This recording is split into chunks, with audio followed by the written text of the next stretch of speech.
Guys, now let's move towards a very important process of photosynthesis known as photophosphorylation.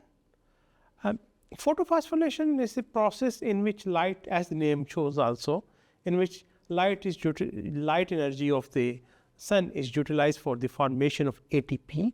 In this lecture, we will talk more about the general aspects of the photophosphorylation, and in the succeeding lectures, we will be talking more deeply about the mechanism of this very important process. Location of this process is of course the chloroplast. It occurs in all plants and in all those living organisms in which the photosynthesis occurs, like blue-green algae, like plants, like cyanobacteria. There are two types of photophosphorylation reactions, non-cyclic and cyclic. The cyclic reaction includes both photosystems, photosystem 1 and 2, and we will very shortly see what actually are the photosystems and what is the composition of these photosystems. They involve the flow of the electrons, and as a result of this you get NADPH because of the flow of electron from water to NADP. You get the NADPH,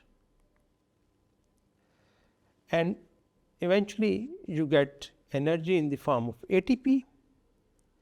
So you get two outcomes, one is the ATP and the other is NADPH. Yeah. Both of these will be used later in the Calvin cycle, which we will discuss shortly.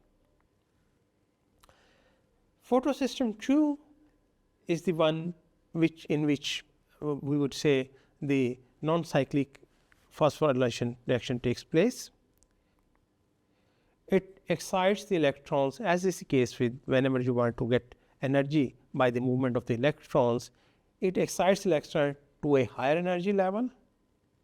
Water splitting or photolysis occurs, which releases the oxygen, produces protons for the production of the proton gradient. So electron transport and then the proton gradient eventually is the one are the things which are really required for the synthesis of ATP. Then let's move towards the cyclic phosphorylation.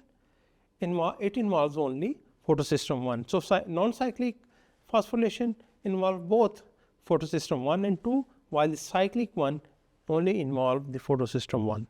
It generates ATP but not NADPH. So it provides the additional ATP which will be then used in the Calvin cycle or the dark reaction of the photosynthesis. The electron transport chain involves the movement of the electron. Certain cytochromes are involved in this, and so these terms must not be unfamiliar to you. You have already heard some of these terms. I will come to this point later.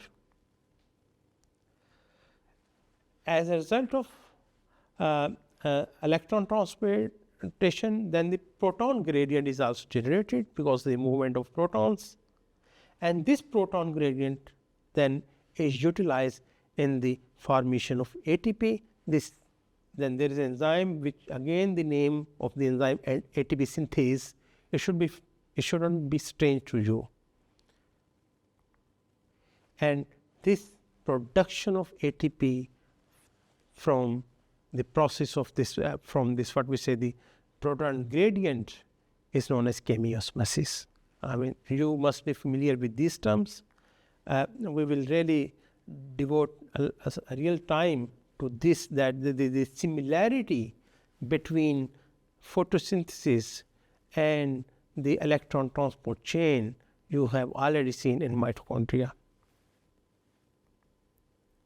So overall, you get 2 NADPH and 3 ATP molecules from the photophosphorylation reactions, and you can see here that in this general scheme, through the process of photophosphorylation, at the end of the day you get the ATP molecules, and these ATP molecules are then utilized for the formation of food. In the succeeding lectures, we will talk about the specific chemical reactions which are taking place in this process of photophosphorylation.